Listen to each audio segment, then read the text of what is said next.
Oh, you did it, right? Welcome to the Church of Mabus radio show. It's Friday night. It's 7:02 p.m. Central. And we got Wham here representing with us tonight. Wham, how's it going up there? It's been just a normal spring. We're supposed to have our first storms tomorrow. I mean, like thunderstorms and stuff. I mean, we had like 8 inches of snow last week, but that's really normal for us. It's like it could be like tomorrow. It's supposed to be. It'll be in the mid 70s, and we'll have thunderstorms, and then it will fall to 32 degrees. Oh, wow. So, I mean, that's the way it is in the spring. That's why if you have arthritis, it kills you. So I've been on painkillers like almost continuously. So, but it'll do that until suddenly in May it'll decide, oh, we're hot now. And then it'll just be hot for us. It's not like Florida hot. Hot for us. We got Rob and Trish MacGregor here. They're in South Florida. I'm in the Panhandle. And down there, I don't think it ever gets cold, does it? My God. We had a little cold snap in January. It hits. We get a couple of days where at night it got to the mid 40s. I mean, that's cold for us. And it's a nice change, though. But, people down here after a couple of days, they start saying, well, we want 80 again. Oh, man, I want the 40 again. Yeah. And you guys are going to interview Whitley Strieber next week. How can people tune into that? That's really cool. April 3rd, yeah. Yeah, that'll be on the Mystico Underground podcast. Very nice. You can tune in. Where's the best way to get to it? What's the best way to get to it? SoundCloud or any major podcast platform. You can find All right. the Mystico Underground. Nice. Mm-hmm. And your book is The Shift. And you guys, you've been writing books for a while. How long has it been? It's been a while. It's been a long time, like centuries. Right. That's in these decades, not centuries yet. We're not that old. Okay. Yeah. The one advantage of being older is that you can get a lot more done because you've had the years to do it.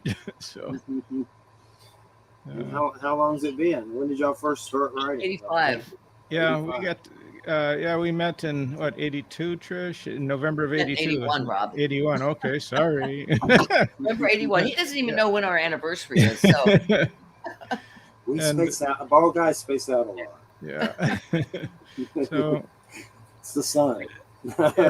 Sun, okay. We decided we wanted to get out of the regular army, our jobs. I worked as a newspaper reporter. Trish was, at the time I met her, she was teaching English as a second language to Cuban refugees. This was in the early 80s after the Mario boat lift. And, we found we had some common interests. We were both tuning in, reading these channeled books by Jane Roberts, and we only did it individually, didn't know a single person who read these strange books, and then we found each other. And Em loves those. I like them. I've seen documentaries. I need to get the books. Yeah, I'm a big Seth fan. So. Okay, that's cool. Yeah. And what was your first book? The very first book? Can you remember? You mean nonfiction? Or weird stuff, or significant, spiritual, or y'all did together. I guess the 7 Secrets of Synchronicity, Trish, or did we do anything else? Well, I wrote an astrology book. We wrote a dream book. We wrote a book on meditation. But that was weird stuff. We wrote the Making of Miami Vice. Yeah. Nice, the Making of Miami Vice. Cool, that's cool. So y'all are like Nick Redfern book printing press. That's Nick Redfern's like book done. Yeah, right. I'm like, man, I haven't wrote a book in 10 years. I have books, but it's been forever since I wrote one. I'm trying. Yeah. but yeah. So this newest book's The Shift. What can you tell us about it to give us a springer, a break-in for the audience? Well, we based it on the podcast, which is reports. That's why it's also called Reports from the Mystical Underground. And the shift is basically a shift in it's when your perspective about reality changes.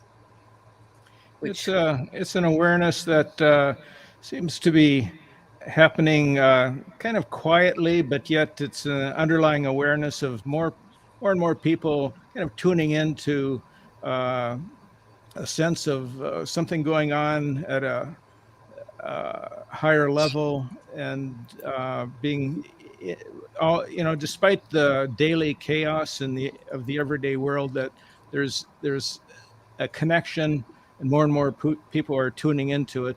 We're all interconnected on a deeper level, and every day more and more people are tuning into this connection that we found. To give you an example, 10 years ago, we would go to the dog park and I would kind of wander around, just people I didn't know. Sometimes I knew them, and ask them if they knew what synchronicity was. Nobody ever did until I said meaningful coincidence. Oh, sure, I've had those. But now, if you ask people what synchronicity is, people know. So that this awareness has seeped through, it seems. Definitely. Yeah. And so we named our podcast The Mystical Underground because of refers to this underlying consciousness, this growth and evolution that's taking place.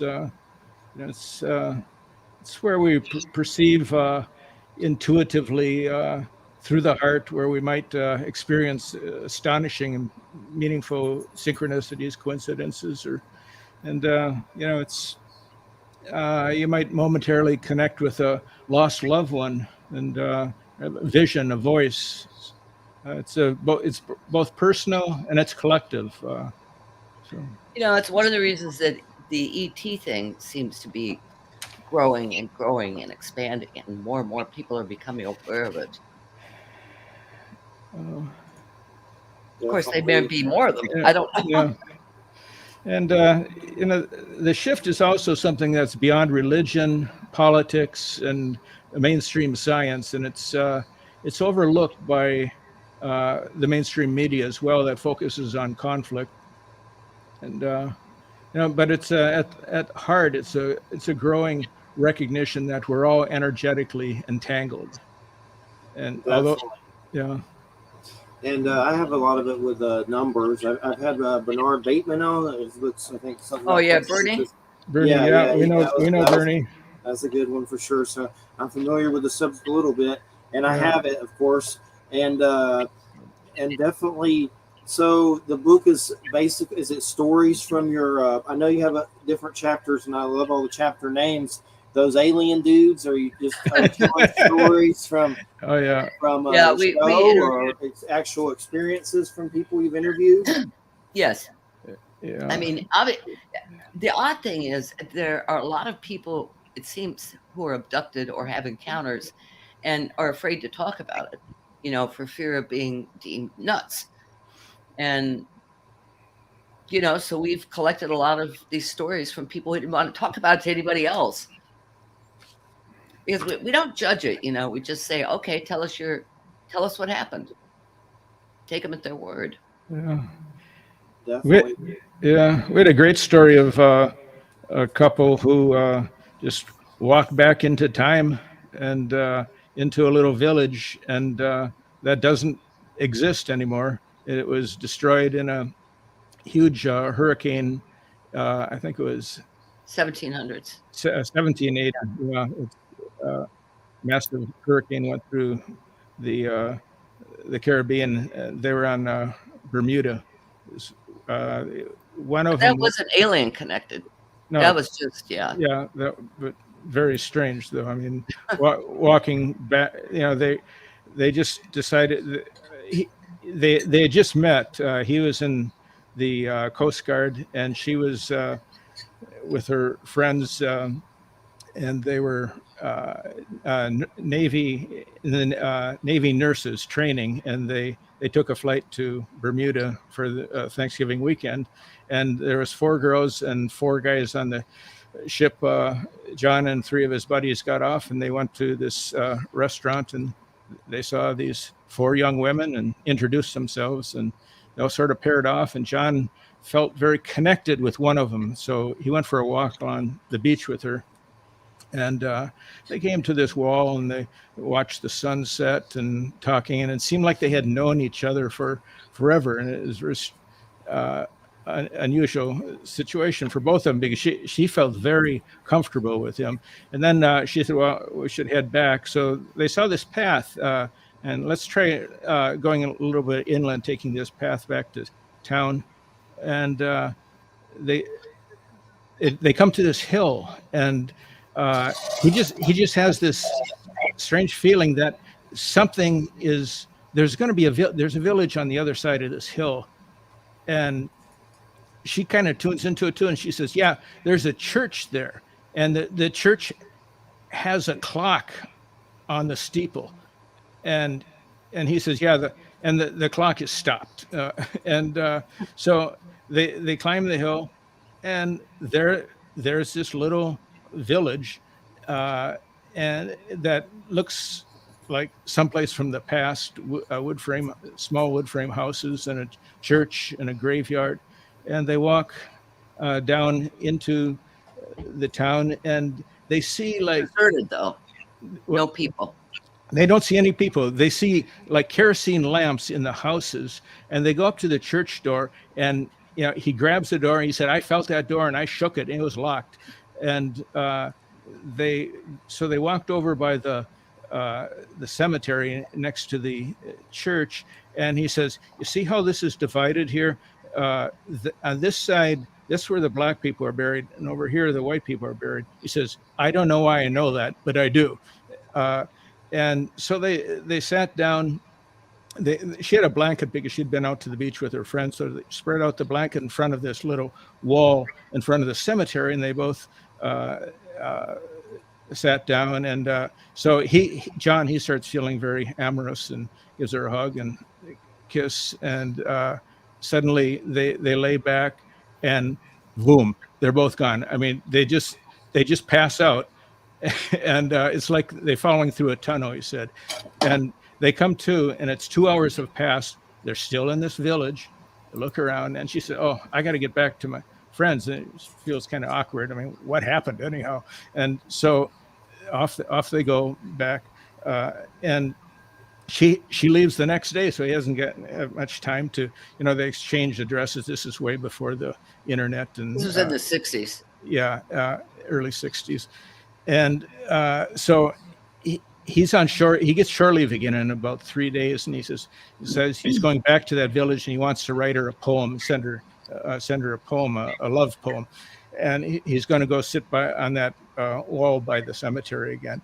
So he goes on his way back there. And he goes up the hill and he looks, and it's a cow pasture and with some cows. There's no village at all. And so he's totally stunned. I mean, he thinks maybe I'm in the wrong place, but no, he realizes he's in the place. So he goes back into the town and goes to the bar and orders a shot, and asks the bartender, was there ever a little village over in that direction by the fort? And the bartender kind of looks at him. He says, yeah, there's that was village of St. Catherine, and that's been gone since the great hurricane of 1780 was destroyed.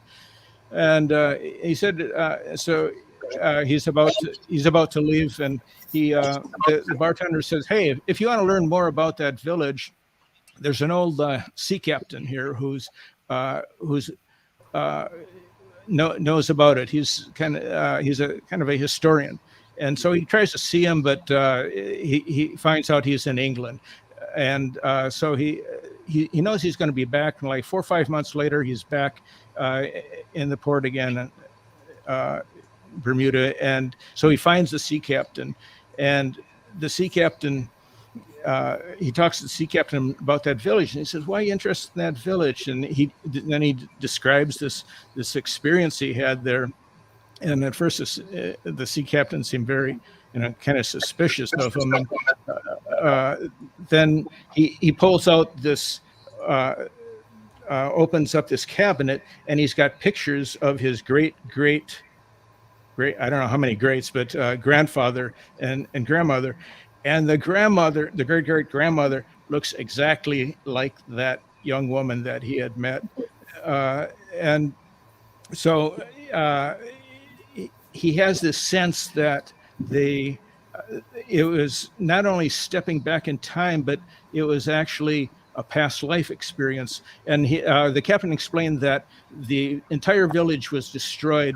The great grandmother was pregnant, and the next morning after this great storm, all the villages were killed, including the great grandmother. But she was pregnant, and a midwife came in and was able to remove the baby, and who survived, who is this old captain's great grandfather or mother.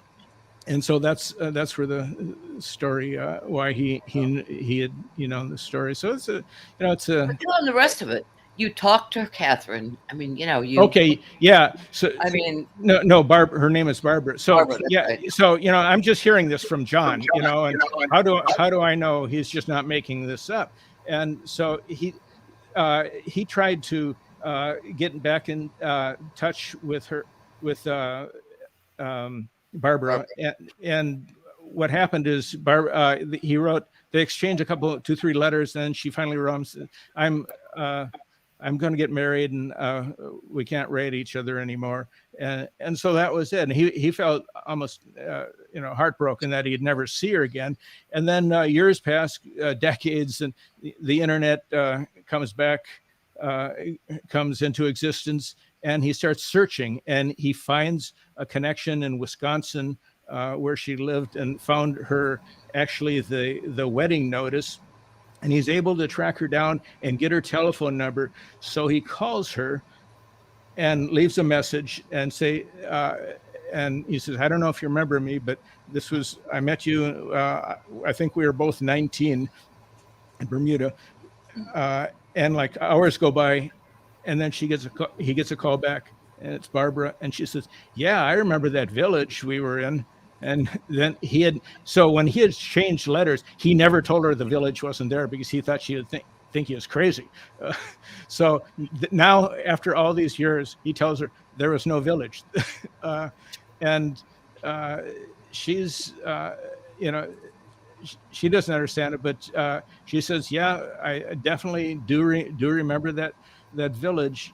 And so I told John, okay, I want to talk to her.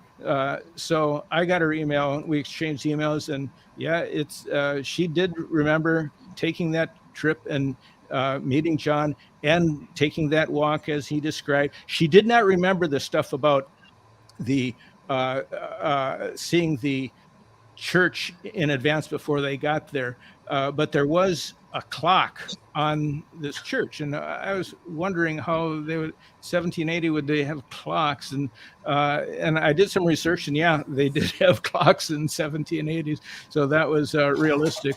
But so she remembers some of it and not others, but she definitely remembers the village, sitting by the graveyard and then just passing out as he did. So it's a pretty mysterious story. Definitely. And I was in contact with a couple different documentary film people who do this kind of stuff about. They're always contacting me about the Bermuda Triangle, because I've co-authored two books on the Bermuda Triangle with Bruce Gernon, and I've told them this story, and finally got somebody interested, but John was sick, and then John died before they were able to do any filming. But it was. Barbara was divorced by then and working for what? She had an interesting. Yeah, she was a nurse. Yeah, she was a nurse, then became a lawyer working for doctors in cases where doctors are sued or hospitals are sued, and then she left that and opened her own a nursing home, something like that, where she's still doing running that. That's an interesting story. Definitely fascinating, and with synchronicity, I definitely think there's also an extraterrestrial connection with that, because I know when I first started doing this, I was having some trouble at one point getting interviews, and I said a prayer, and after that prayer, I don't know how long it was after the prayer, I had a UFO sighting of these like red energy. I call them fireflies in the sky. I don't know what they were, but it was like they knew we saw them, and I yelled, and my brother and nephew saw them as well. And somehow I told that story to someone and got on the radio and talked about it. And the next thing you know, I was getting interviews with like Stanton Friedman and Lloyd Pye, who used to live up here, and like Jim Mars. And it was like, did aliens, give me a hookup for interviews? It felt like that. Like that's, well, thanks, aliens. That was, and it felt like that on a lot of different levels. So I think there's some kind of positive guiding force. Not to say every encounter is positive. So surely I doubt they are, but I'm sure there's a lot of, I think there's something positive and with consciousness and synchronicity and stuff plays in it on a lot of different levels. It does. When Trish and I first met, you mind if I tell this story, Trish, about our airport? That's which story it is. Yeah, the airport story. Oh, the airport. No, that's a great story. Yeah. So we just met, and thought I was weird. Yeah. So I said, Trish, have you ever tried a Ouija board? And she said no. And I said, I haven't either. Why don't we buy one and just see what happens? So we had been talking about Seth, and Jane Roberts has started with a Ouija board, and then kind of tuned in after that, and the Ouija board was no longer necessary for challenging. So what do we get? We get an alien talking to us. And I was a newspaper reporter, kind of skeptical about aliens. And I said, okay, if you're, how about some evidence that you're actually tuning into us through this Ouija board, and you're in a spacecraft somewhere above the Earth? And I said, the answer was, go to the airport tonight. So so Trish, I lived in Hollywood, Florida. Trish lived in Fort Lauderdale. So I went and picked her up, and it was like 1 o'clock at night. This was when Fort Lauderdale Airport was a lot smaller in the early 80s. And we were able to park outside of this fence where the planes were landing, and had a good view of the airport and the runways. And so we sat there for about an hour and a half, and waiting, just talking, waiting. Nothing happened. No aliens. So I thought, so that's Ouija boards for you. So I go drop Trish off. I go home, and I gotta be to the newspaper office at like 8 o'clock the next morning, and I get assigned to do a school board meeting or something, and I have to call in the story at 10 o'clock or 10:30, and then I go to the office, and then I got to do a follow-up and rewrite the story. And as I finally finish the rewrite, the reporter next to me is simultaneously just finishing her story. I look over and said, what were you working on? She said, oh, the Hollywood police saw a UFO over Perry Airport last night. So, what? We're at the wrong airport. I lived in Hollywood, and Hollywood has an airport called Perry Airport. And so we went to Fort Lauderdale Airport. And so the next night we go down to Perry Airport, and see if there was a follow-up. And so the airport is totally dark. It's a small airport.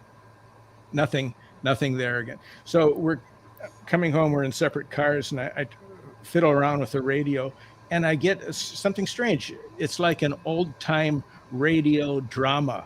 And I don't know why that was on. So I started listening to it. And one of the characters is an alien on this drama. And so, all these synchronicities, but yet, we didn't see any aliens. We didn't see any UFOs, but yet there was all these strange connections, And that day in the Hollywood Sun-Tatler, the article is right on the front page, the bottom of the front page, about the Hollywood police having seen this UFO hovering over Perry Airport. So Nice. that was our catalyst. We write about catalysts that changes people. Did you try to talk to the alien anymore, or was that the end of it? We did. No, we did, but but it was. What happened? Did we? Well, it became something else. It became it kind of evolved into something else, and so there was no more alien contact, but we had a regular contact with another entity or a group of entities actually, and so that's our story. You ever seen those? Who is it? Albert Rosellas. All those humanoid encounter stories. Like there's a gazillion of them in Florida. He puts out those encounter books. It's like all these crazy. Oh, right. Yeah, there's Florida's a hotbed for craziness for sure. But we did have it. I think as a result of that alien, whatever it was, we ended up writing for Omni magazine, and we wrote for the red section, which was the paranormal and the UFO section. And our editor assigned us to go to a Hollywood UFO conference. What is that noise? The aliens? I don't know what that is. That's not It's aliens. That's not from my house. I don't know what that is. I have no idea. I heard another, like, someone talk. I don't know if that was. Yeah, I did too while I was talking. Sometimes I think the StreamYard like bleeds over other shows at the same time or something. Yeah. Something weird. But I don't. That sounded like somebody hitting a little weird drum. Yeah. Or something. That's nothing. That's weird. Well, maybe it's confirmation. Yeah, it was. Anyway, I don't know what the hell it was, but we'll go with that. That sounds the best. They assigned us to go to this Hollywood UFO conference where we met Betty Hill and also Bud Hopkins. Hollywood, Florida again. Yeah, Hollywood, Florida. The other Hollywood. Yeah, and Bud had been on a radio show that morning talking about his book Missing Time. And he had gotten a call from a woman in Lake Worth, which was a ways. He says, "Oh, I really want to, go meet this woman, regress her, see what happened." Well, he didn't have a car, so Rob and I ended up driving him to Lake Worth to meet this woman. And we observed the regression. Pick up the story, Rob. Yeah, Bud Hopkins, by that time, had written a couple of his first couple books about Missing Time. I can't remember. Missing Time was the first one, and I can't remember the second one. But so we drove him up to Lake Worth, Florida, which is about 40 miles north of Hollywood. And all along the way, he's thinking that we're might be some kind of agents or something that are taking him on this ride. I said, but he is very suspicious.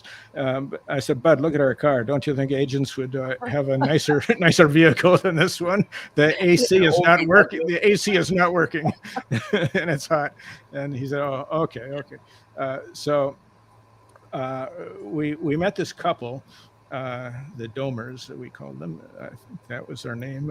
And they live near the National Enquirer. Yeah, they live. The National Enquirer used to be in Lake Worth, and they every Christmas they had this big setup with a little train and the rides, and they had this huge enormous Christmas tree, about 50, 60 foot tall. That comes into play here, so that's why I mention it. So she talks about her experience that she had where she had been lifted out of her bed, pulled down the hallway.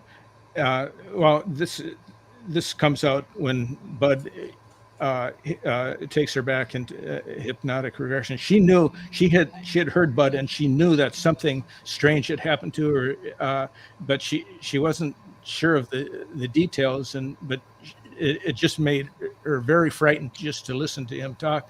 So he, of all the calls, he thought that was the most interesting one, that seemed the most realistic. So that's why he wanted to meet her, and so he takes her back to the incident, and she's lifted out of her bed and floated down the hall and right through the wall of the house, and then into the backyard where there's this tube of light coming down, and there's a craft up above, and she's being abducted. So she's with either 2 or 3 beings. I think it was 3.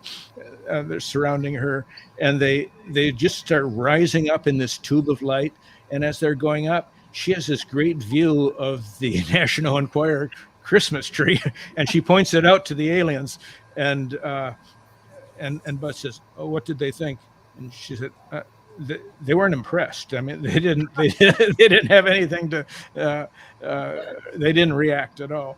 And anyhow, that was our the one part of our Omni article that the Omni editor really liked, that part about being able to getting abducted next to the National Enquirer, which at the time they did a lot of UFO alien stories.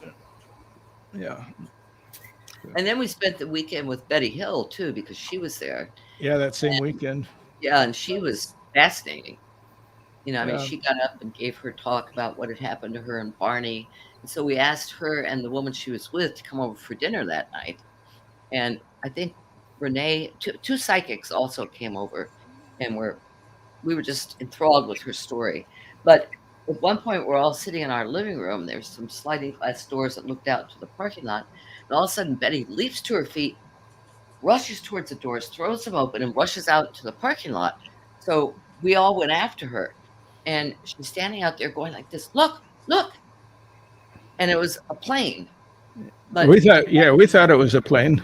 I thought it was a plane too. But apparently Betty said it wasn't. They disguised themselves. Yeah.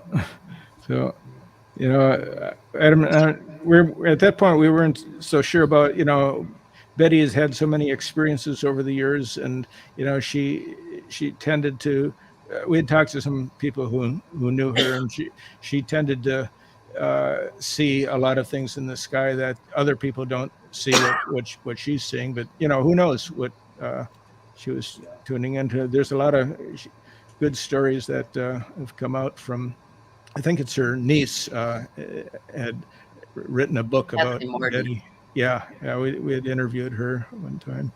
But that same place though, and those same people minus Betty Hill, it's like late one evening, we were sitting around with these psychics, and they were trading readings and just talking, and that the sliding glass doors that lead out into the parking lot. Suddenly, I saw this figure in black standing there, staring at us, and so I jumped up, ran over, and opened the door, and he had turned and ran out, and he was like, he had enough time where he could have just disappeared into the night. But what he did is he stayed in the parking lot and ran between cars, ducking down like he was hiding. Then he'd pop up and he'd duck, run to the next car, and look back.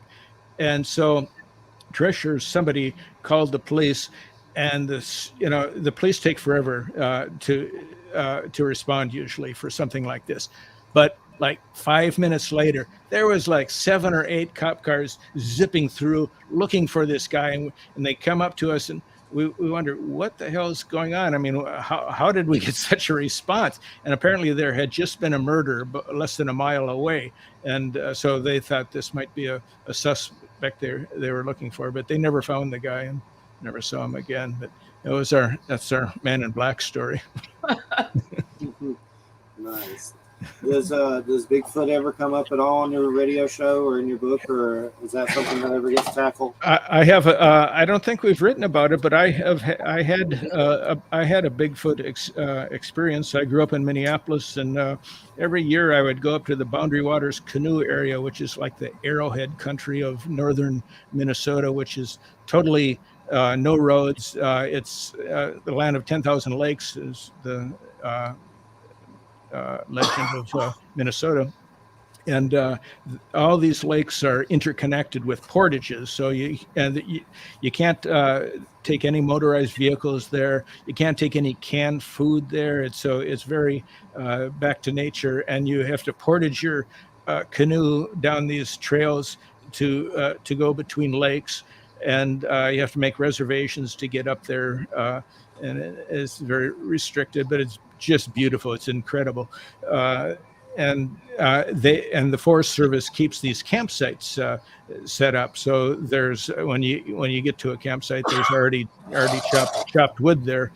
And so I was with a friend, and we had taken like 2 or 3 portages, and it was the sun was starting to set. So we'd got to this lake, and we knew there was just one campsite on this small lake, and we were just hoping there was nobody on there, because we didn't know what we were going to do after that, because it was going to get dark. And we got on the lake, paddled across, got to the campsite, and it's empty. There's nobody there. So we felt very fortunate to be able to get this campsite, and we're camping on our own lake. Nobody else on this lake, or so I thought. So we land, and first thing we do to get out is I follow this trail that goes back to this a box, like this is the toilet. It's a wood box. It's like you sit on a throne on this box. And so I was walking back there, and suddenly I saw somebody, and I just glanced down for a second, thinking, oh, there's somebody else here. And I look up again, and I see it's not a person. It's a hairy creature. I couldn't tell. Probably about 75 feet away in the woods, and he's got a pointed head, a long, narrow head that came to a point, and it's white. The top part is white, and it was almost like he had a white cap on, as if he had like one of those sailor caps pulled down. That's kind of what it looked like. And he took one look at me and just shot through the woods at an incredible pace. I mean, the woods were thick. And so, it was not a bear running like that. And it just tore off, on 2 feet. And later I came across stories of elderly Bigfoot that have white hair like that on their heads. And so I realized, yeah, that was what I saw. And for an elderly one, he could really move. Yeah, it's definitely fascinating. I have a book with interviews with people about Bigfoot on Amazon. It's always a fascinating subject. Saw that Creature from Black Lake movie. I don't know if you've ever seen that. It's a good one on Amazon. An old Bigfoot movie. I've seen that. Lake. That's a good one. I saw that for the first time with Christina recently, and it's funny but good for sure. But go ahead, Rob. What were you gonna say? That was about it. What was the name of that movie? Creature from Black Lake. Oh, okay, yeah. It's on Amazon. It's an old Bigfoot movie. Yeah. So have you ever heard about these elderly Bigfoot though? I never had until Rob had told me of this. No, usually you don't. I've had Kalani on and stuff, and I don't even think he's ever brought them up. It's kind of a rare subject. Yeah. And the head was really elongated and narrow towards the top, and it seemed it wasn't threatening us. It was afraid of us. It didn't want to be anywhere near us, and it just vanished. And we were in our tents that night, and we never had any trouble. Nothing happened after that. But, the only thing that I didn't like is the guy I was with. He didn't believe me. That always sucks. Laurel. Yeah. Oh. Yeah. One time I had a UFO sighting that was a pyramid craft parked over some power lines, and a ball of light came at it towards me and a friend. And I know Greg saw it at that point, but years later I asked him, I don't remember a damn thing. And I remember it. That could have been if they took me. That's one of them, because that's the only thing I remember from it is that. So there may have been something else going on there. I don't know, but he sure don't remember it. That's always sucks. Yeah, that's frustrating. When you experience something with someone and they have no memory of it. Yeah. Wham, anything you'd like to add? And one thing, I don't know if it's Jane Robertson asking Wham, or maybe y'all can add to it. Has she ever brought up any encounters with UFOs or anything like that you know of? Remember, although she does talk about them in one of her books. I think it was the nature of physical reality or something. It's Seth Speaks. She actually talks about UFOs in several of the books. Uh-huh. And she mentions big and Seth. Well, it's Seth that talks about them, Mhm. Yeah. and Seth does mention Bigfoot a couple times. Yeah. So, and he says something to the effect, with regard to Bigfoot, he says something to the effect that these beings have always been around Mhm. here, and and uh, and with UFOs, he says really interesting things about. Well, and you have to remember, this was back in the 60s and 70s. It's Right. so Right. Yeah. it was a while ago when this stuff was being channeled, but he says something to the effect of that it's interesting or surprising that people are seeing them in a way, because Mhm. and how and a lot of the sightings are accidental. He seems to imply that they're sort of, whatever it is, whatever the phenomenon is always sort of present, but people aren't paying attention to it, or Uh-huh. they can't see it. They're not Mhm. tuned into it. But he also doesn't regard it as either one of those things as any more special than anything else. Right. That's Yeah. true. It's I kind of wonder.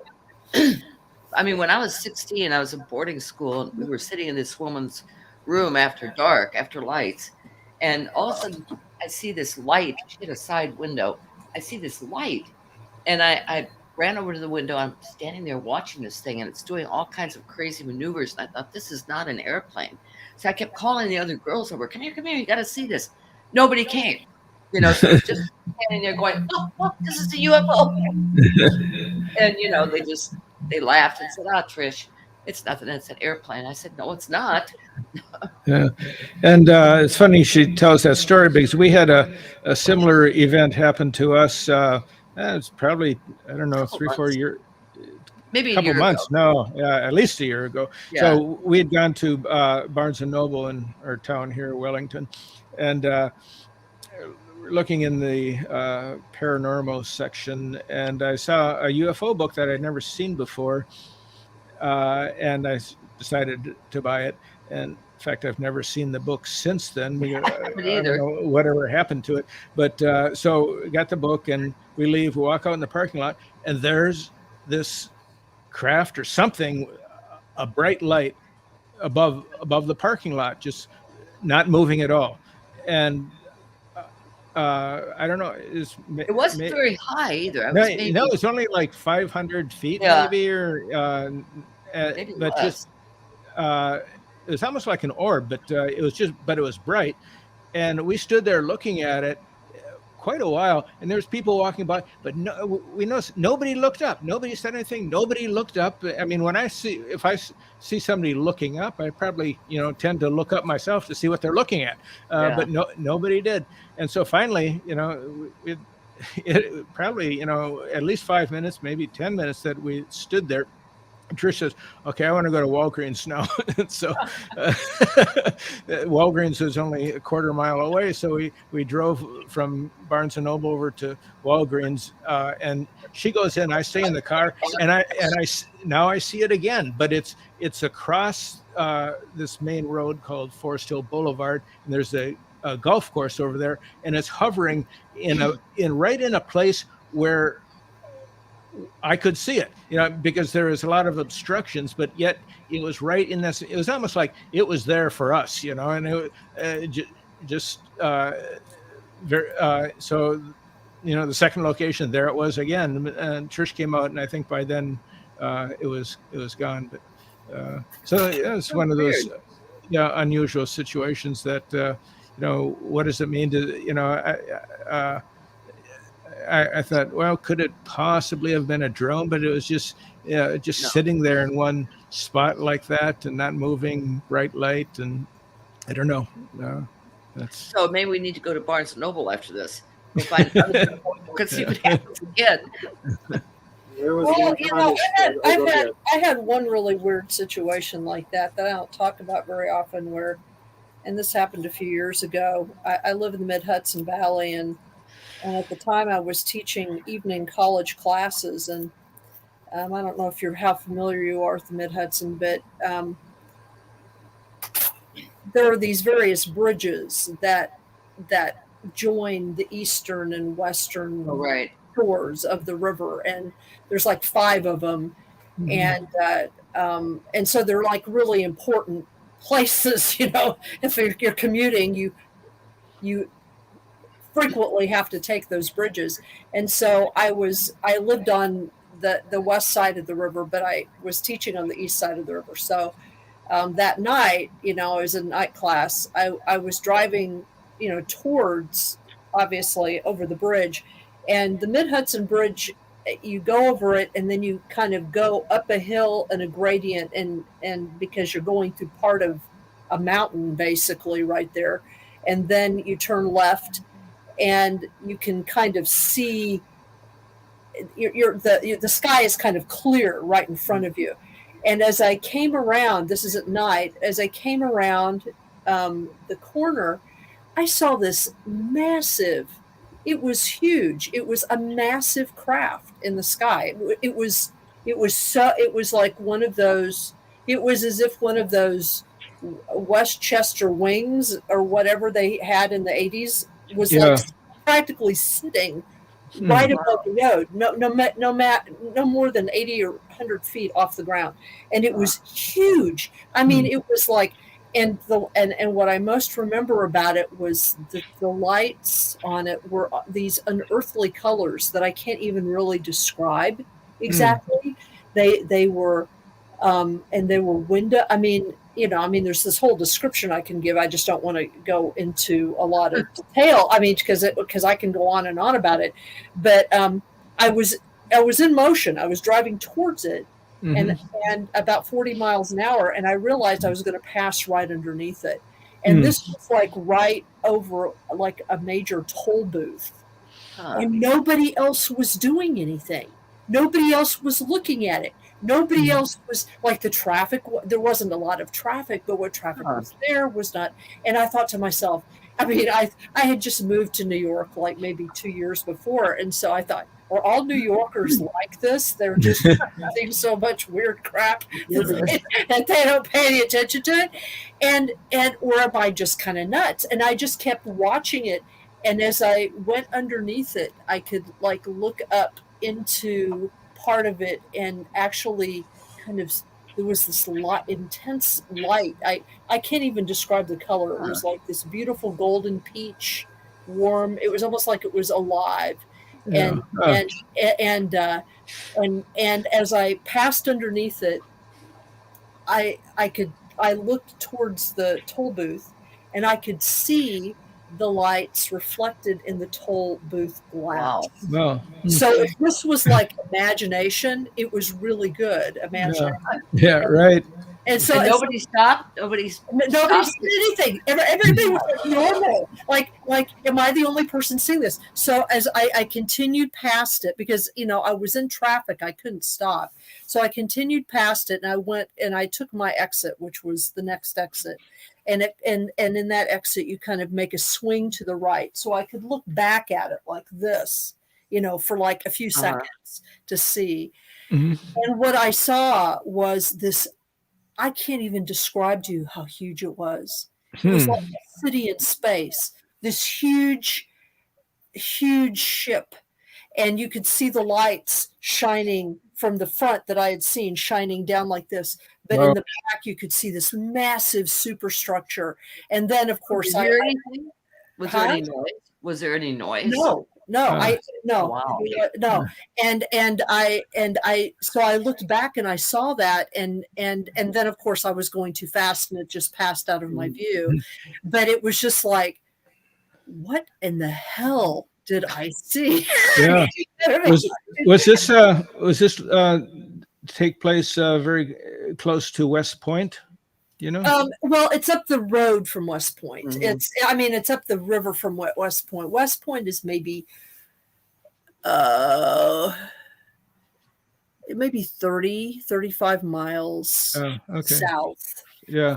of that. This was the Mid Hudson Bridge that I crossed, and there's like another bridge.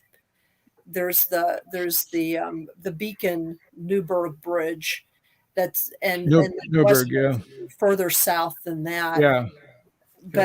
But it was, whether it was ours or somebody else's, it was like, I don't even know how a craft like that. And the point is that it was going really slow. And it was massive. And it was massive. Yeah. So it wasn't like this big airplane that was sweeping. It didn't have wings. Yeah.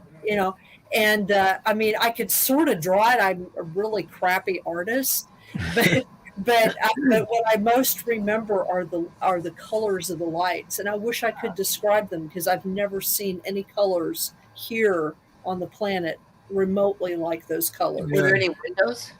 Yeah, they were coming out of the windows. You couldn't see into the windows, though, exactly, because, or they looked like windows, I guess. Yeah. You couldn't see into them because the light that was coming out was so bright. But what was weird about it was that it was bright, but it didn't hurt your eyes. Uh-huh. It was just very, retrospectively, it's actually kind of creepy, but it was at the time, it was magnificent. And I felt just really weird about talking about it until I heard Linda Moulton Howe in one of her Earth Files shows tell the story of how she saw something that was very similar in broad daylight in a city, and nobody else seemed to be seeing it. Yeah, what? It's weird. Yeah. And so I was like, oh, so other people have this experience. Okay, I don't know what it is, but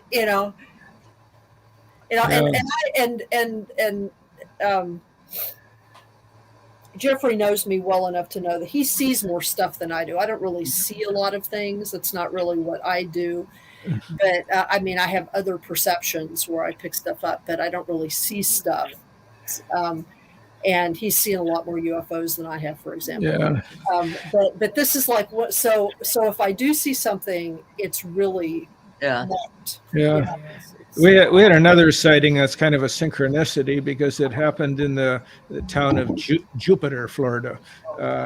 We were meeting friends for lunch, or for dinner rather, and coming home afterwards, we're going through Jupiter and into a rural area outside of Jupiter, and we saw these red lights, and I first thought it was like maybe a radio tower, with red lights on it, and then Trish pointed out and said, "What is that?" And then we saw an opening, it pulled over, and so there's this series of red lights in this formation, and there's somebody already there watching them. A guy on a Harley had pulled up, and he's talking to his wife or girlfriend on his cell phone, and he's almost crying. He says, "We're not alone. We're not alone." I'm talking to him about our experience at Jupiter with the red lights. Yeah. And I don't know, I still have the skeptical part in me that I thought, well, maybe these are party lanterns. No. She doesn't think they were. But, what party lanterns are? They're these, it can be like 3 feet, and there's a candle in there, but they only last for about 15 minutes, but they can go up, 3,000-4,000 feet. Rob, we were there longer than 15 minutes. Yeah. We were there quite a while. We were there for probably 30 minutes. Yeah. But the guy later, that guy and I communicated, and I said, "What do you think that was?" And he goes, "I was going to ask you the same thing. I think it was a UFO. What do you think?" I said, "Yeah, UFO, definitely." But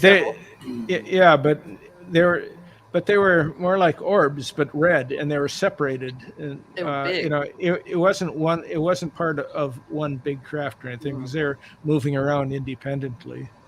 And the fact that it was in Jupiter. The best planet. I had some encounters in Georgia. I lived on Bermuda Street, and they were pretty weird. And I saw some weird stuff there, and it's kind of funny.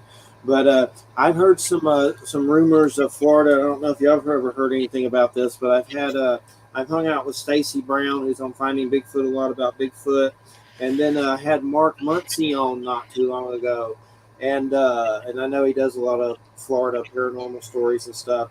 Him and I guess it's his wife. But rumor is that there's and they admit that this is true, that there's some skinwalker ranch type places up here in the Panhandle and in Florida. Huh. And they deal with the people and they won't let them talk about it publicly. And I've heard it from like 3 or 4 different people, and they won't tell me a dang thing about where it is. But I've been skirting the rumors from people. Well, you've got all those military bases up there, you know, and there's an attraction there. You know, the UFOs tend to appear around bases. I'd like to know where they are, but I don't know if I should ever go to one. Kind of situation. I got enough problems. Yeah. Mess with no skinwalker or something. I don't need that. Well, let us know. We'll go with you. Yeah, definitely. That's what I say. If you hear anything, let me know. But I'm trying. But they're tight-lipped. Yeah. But they say it on the radio, but they don't say where is the problem. Well, did somebody tell you that it was in the Panhandle? Yeah. Stacy Brown and his dad's passed now. They got some video thermal of a Bigfoot running through like a field in the woods, and it was on some Spike TV Bigfoot thing, and they won $35,000 for it. But they caught one on thermal video up here. That's weird. It looks like a weird caveman thing running through the woods, and people studied it, and they couldn't, say. They said they thought it was real, and but he's on that Finding Bigfoot, which shows good sometimes. A lot of times it's stupid. But as far as one of my weirdest UFO sightings, and it kind of reminds me of the ones y'all were telling, but not exactly. I was walking through a neighborhood, and a big, weird, orange, rusty ball floated over the street with no chains. Nothing was carrying it. No helicopter. It was just like a free-floating metal weird ball. Like it was rusty, like it'd been in water and rusted. But I looked around, and that's one of those ones where like, did they get me then? And mine might be. That was weird. No one else saw it either. No one else was out there. It just passed over the street. It appeared metallic, not an orb. It's kind of like you would imagine something that's been in the ocean a while or water, rusty red, color. Like it was rusty. Yeah. Have you ever had Preston Dennett on your show? I've interviewed him in written form, but I've never had him on the show. Someone brought him up recently. We've had him several times. He's and he has in his book Symmetry, where he talks about Dolly Saffron's experiences. She talks about it. Well, it's her story. Yeah, it's her story, but he writes about it. But she is a lifelong abductee, and some of the stuff she says is kind of scary. Yeah, I mean, she's it's pretty far out there stuff, because she's actually flying the crafts herself. That they've shown her how to do it, and I wasn't even thinking of that. I was thinking of the fact that they've left the galaxy because they don't want to be around when Earth goes through its major changes, which don't sound very pleasant. Yeah, well, it definitely seems like it's on the crux of that, or happening anyway right now. All the craziness from the Trump crap to Ukraine, just everything is sucks. The everyday world is chaos. But we just had a major astrological transit. The planet Pluto went into Aquarius the first time in 248 years. Yeah. And that happened. And you know what? The day it happened, half of my friends' lives blew up. Just boom, just like that. And I was just like, we chose to live here during this time. So it's kind of going to be there until June 11th. So I keep telling people, pay attention to everything that happens to you between March 23rd and June 11th, because then Pluto retrogrades back into Capricorn, but then it comes back in late January 2024 to 2044. So what we're in now is like a preview of the 20 years. Yep. Fortunately, I will hopefully be dead in 20 years. By 2044. Yeah, hopefully. I don't want to live. Yeah, it's definitely just, ugh. I know I've wondered things that felt so weird. I know they just said like cosmic energies can make you feel crazy, but I've also wondered if like other foreign enemies are shooting things at us, which sounds loony. But I've had Robert Duncan on, who is a former CIA that made some kind of technology and they stole it from them to like target individuals and crazy stuff like that. But I know they caught that satellite shooting some lasers from China at Hawaii. I don't know exactly what that was, but that was creepy. That was on all the news stations and stuff. It's like, are they shooting things at us, trying to make us go crazy? Like the Will Smith Chris Rock slap? Is that a satellite beam? What about You know, crap's gonna. If people are shooting crap at us, you can know that we're shooting crap at other people. So there's a lot of mutual crap being shot. You know, they're not worried about that. I think there's something to it. I don't try to get too kooky with it for sure. Go off the deep end, but yeah, you got to keep your sense of humor. For sure, you got that right. No doubt about it. Okay. And, well, guys, we did an hour. It's been a great show. We'll definitely get back on sometime. I've definitely always great interviews. And a lot of times, like I said, my schedulers, I'll hand my schedule to Llewellyn or Intertraditions, and they've been doing it for a while, and I got to like grab it back to them to get other people that I know on. Right. Well, we need to have you on our podcast, Llewellyn, which is a good place to let do it. Yes, you need to interview this guy. We need to have you on our podcast. Yeah, that'd be good. Yeah. Well, thank you, Jeffrey. That's great. It's good talking to you again. It's been a while. And what's the website URLs of our website? themysticalunderground.com. Yeah, that's our website. Right. Well, we appreciate it so much, and watch out for them bugs down there. I know they're up here too. All right, fleas. People. Nuke the yard to get rid of the fleas. But take care. Y'all have a good week. Okay, thank you. Yeah. Bye now. All right, everybody. Listening to United Public Radio 107.7 FM New Orleans, and we got. I know for some reason this background on StreamYard all the time is another show's art, and then I'll put mine up, then it'll switch back. It's like it's just one art change for every show at that time, and you can only, it's weird. Like who is that? Who is that?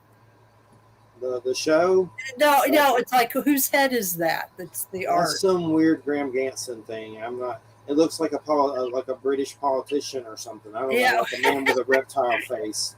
You can see it on the site. If you go to the site right now, it's on the front. If you scroll through the pictures. So have you figured out the website stuff? No, it's been so crazy.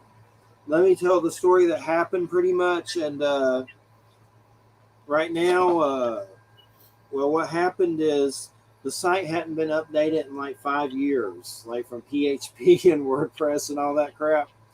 And Bobby Dizzle went there just to look at the newsletter. So he gets there and he goes, well, let's do WordPress update. I'm like, oh, okay. He does that. Something weird happens to the site. And it's just a minor thing at first. And then we see this message on WordPress that says, if you don't update PHP, we're going to stop supporting blah, blah, blah. So I go, oh, crap, let me do the PHP update. So I do that, destroys the site, eats the front end off, and I don't know what the hell happened. And he reverted the updates back. So now we have a site, but the front page is weird. It's not like there used to be a slider where when I put the guest up, it would put it in the slider and then send it out to the newsletter. Now it's just picture sliding. And for some reason, I can't even post because it's in some Elementor whatever thing for WordPress. And the front end visually looks okay, but it's still a wreck. I got him looking at it, and then another guy I know, Gregory Miller, used to be on the network, supposed to look at it. At this point, I'm like, God, I'm just going to delete it and redirect it to Joe's archive or something. I'm trying to save it, but it's annoying. Like a pain in the ass.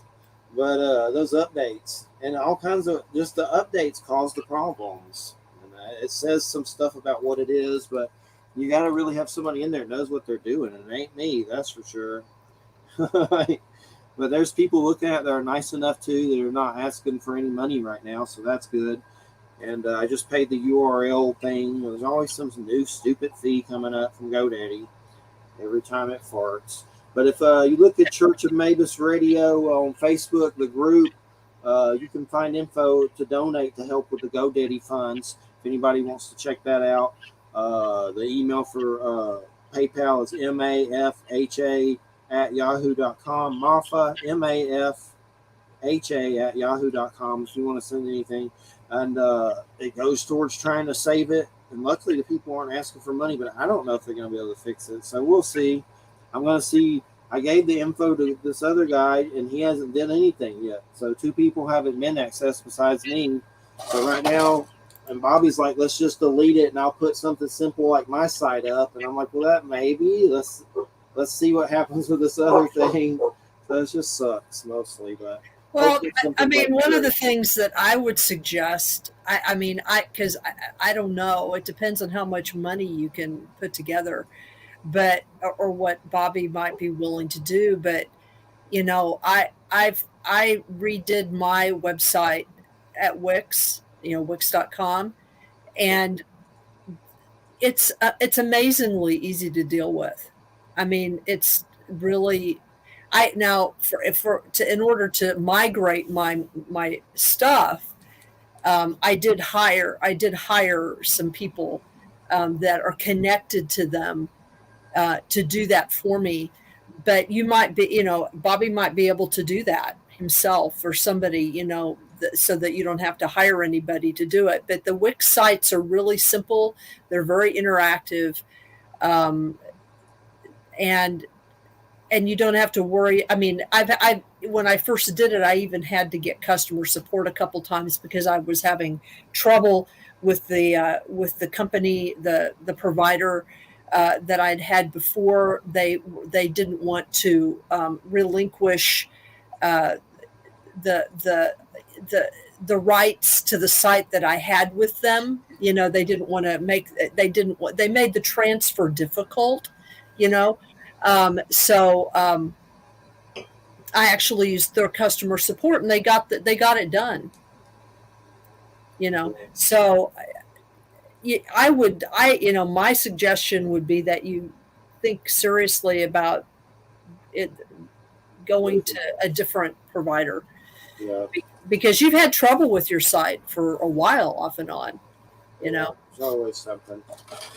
And the guy who built it was somebody from kind of shady to begin with, and he vanished. So, one of those situations, I locked him out just to make sure, nothing was going on and stuff. So, we'll see. I'll see what these 2 dudes do. And right now, they're just kind enough to look at it for me, and we'll see what happens. But definitely looking for other options, but definitely a pain in the arse. Most things are, though. Saw a weird movie with a Christina called Vivarium on Amazon with Jesse Eisenberg and Imogene Poots or whatever her name is, but really weird. I'm still trying to figure out exactly what happened, but they go in. I don't want to give too much away, but they go to this place to look at a house, and then they go to look at, and the guy that sells the houses is really weird, like the weirdest dude ever. And they go to this neighborhood, and basically they get trapped there. And they keep trying to get out, and no matter what they do, you cannot get out of this place. It just circles back to house number 9, and then they drop off like a kid with them to raise and get boxes dropped off of food. It just gets weirder and weirder and weirder, but it's worth the watch. It's definitely got some alien elements to it that are bizarre. I saw that, though. That was a crazy one. What else? I see Terrifier 2. Those Terrifier movies, they're good, but the violence too much. Like it's the Terrifier clown is like the new Jason or Freddy or whatever, Michael Myers. This is creepy clown, but a friend of mine plays him, and he's on my Facebook, David Howard Thornton, and sometimes he'll come on my page and cuss out Trump or something. And but anyway, it's about this clown, and the clown seems very demonic, and he just comes out and kills people. And really creepy. He doesn't talk or anything. It's like a mime. But and the movies, they're really did well, but the violent scenes in them are like too much. But I watch them once because I like the clown. But I like my horror a little subtle. Not the ones that are like this is what this would probably really look like if he killed someone compared to something more subtle. You know, it was like body mutilation and stuff like that. Like he saws one girl in half while she's hanging upside down between her yuhata. Thank you so much. Sounds like Edward Gein. Yeah, I mean, definitely they're worth to watch for the clown. And David's a great actor, and it's good that not many people could pull off creating an icon like that of horror. It's not the easiest thing to do. That's up there with Jason and everything. So it definitely gets weird. I wouldn't watch it again anytime soon, but because of the hacking and stuff. But the clown itself is the creepiest part of it. It's really creepy. See if I can put a picture up of the clown. I would love to interview David, maybe one year. He'd probably do it. I just haven't asked him. Terrifier 2 clown. He does a good Joker too. Wait, there's a good one. See if I can put it up. Wait. Let's see. Desktop. Old Strieber. I'd have to. That book sounds pretty good. I have some trouble with Strieber, but I still want to read it because it's like the letters from people. After I have one of those books already, I know. That's let's see, slides. Where did the thing go? Oh, that ain't my slides. That's people from your computer. Upload file. Let's see. I just did this crap. All files. Oh, I just saved the picture on my desktop of this freaking clown. Where did he go? There he is. Invalid file type. What? I know there's some new file type called like GIF or something that's a real pain in the butt. Well, that's just, that's... There's JPG, but then there's like some other weird one I've never heard of. Oh. JFIF. Well, oh, yeah, well, I know about GIFs or GIFs. Hopefully this will let me do it now. You would think it would do a JPEG, I would hope. You would think, but they don't always. Slides, your computer. Just trying to show this. Oh, the best place to watch those Terrifier movies is Screenbox. It's a horror thing. You can get it on Roku or whatever, but you can get it anywhere, I'm sure. But it's $5 a month, and those Terrifier 1 and 2 are on there, and a bunch of weird horror movies I've never heard of. Like weird stuff. P&G was what that was. There's a J. Oh, what? What kind of file type do you want? Christ. What? You don't take a JPG. Share screen. Here we go. Window. Tire screen. Why isn't it not letting me share? Choose what to share. That. Wait, it went to it. I've used this before and I've never had any problem with it. That one. There it goes. Okay. There we go. There he is. Can you see him? Hold on just a second. Yeah. Oh, there he is. Yeah. How big is it? There it goes.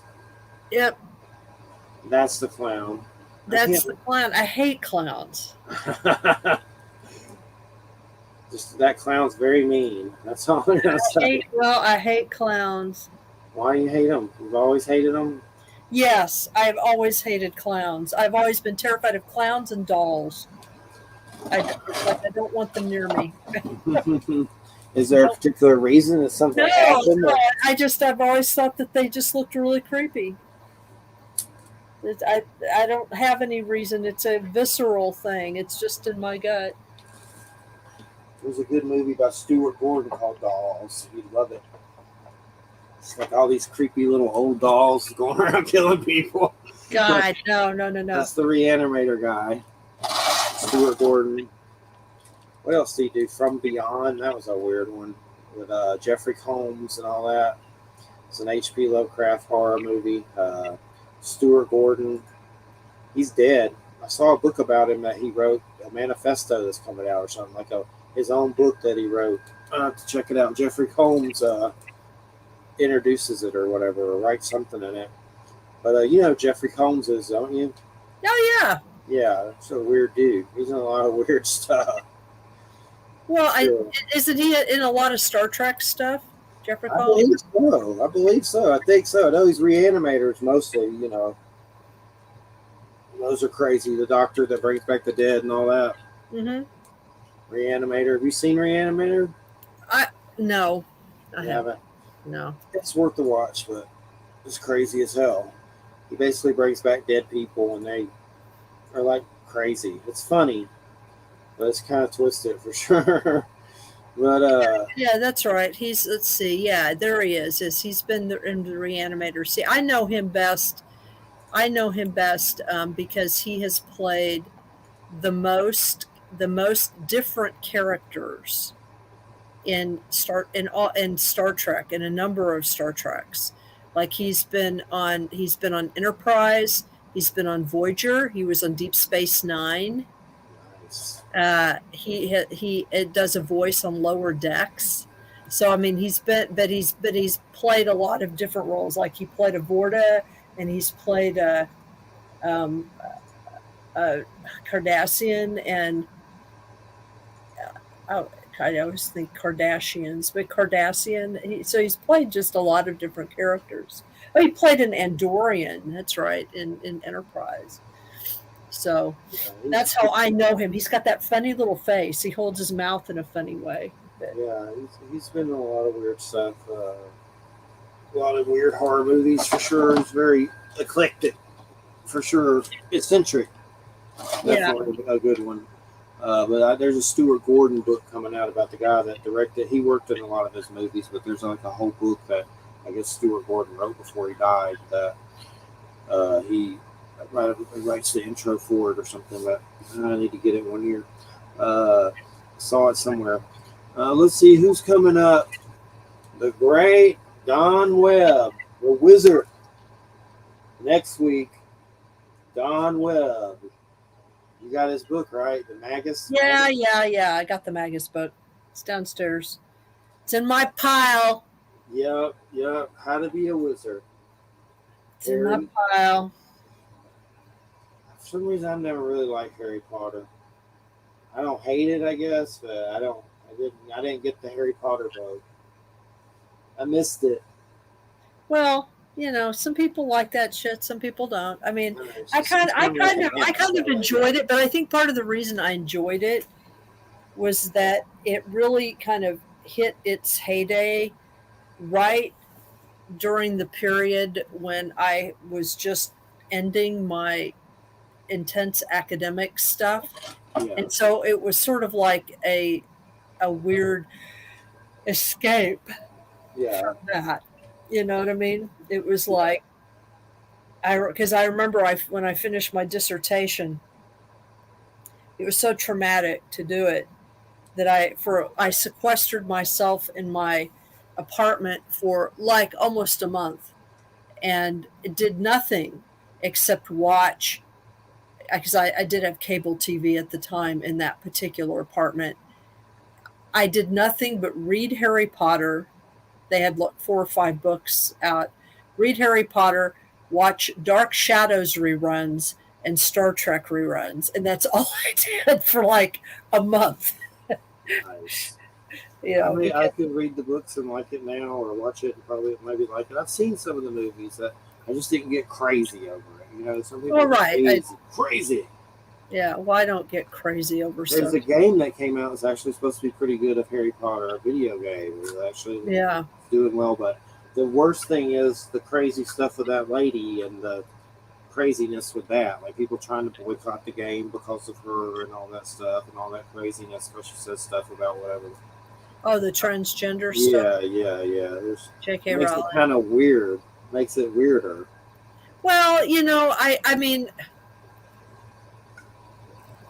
don't get me started on all of that. She seems like an Ann Coulter or something.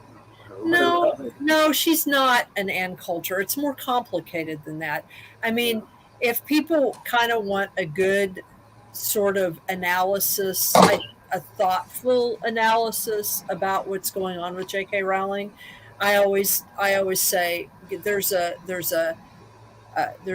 transgender woman who does a YouTube channel called ContraPoints, and one of her videos is on J.K. Rowling, and she's a transgender woman, and she has probably one of the more she provides the history of what happened, and she has one of the more thoughtful sort of analyses of what's probably going on with J.K. Rowling. And it's not that she agrees with what Rowling is saying, or anything like that, but it's more like, let's try to figure out where J.K. Rowling is coming from. You know, what of her past history or her past life is feeding into this. And let's just talk about how complicated these topics are for some people, instead of everybody just calling everybody names. Yeah.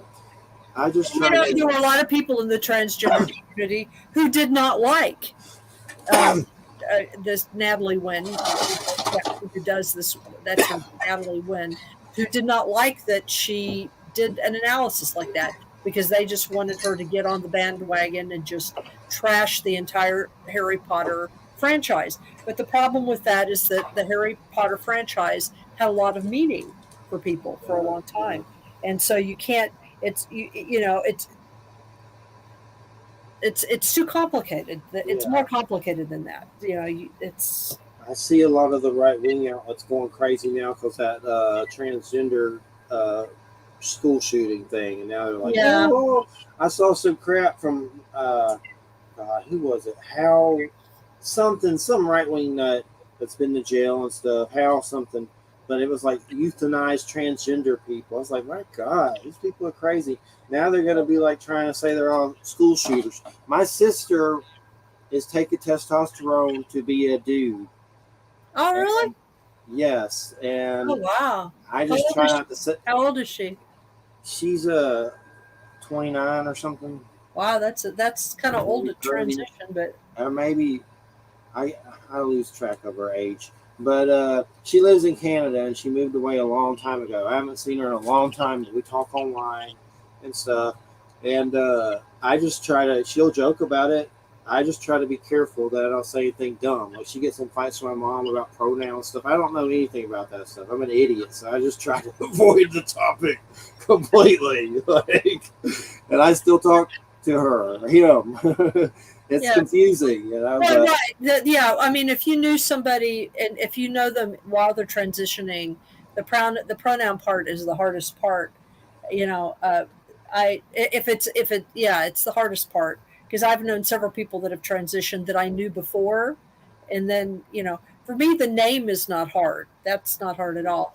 Yeah. But doing the pronoun part, because I think the pronouns are so. That is so embedded in our language that it's just hard to make that shift. But to me, I don't have any problem with the pronoun thing, because I don't have any problem being polite.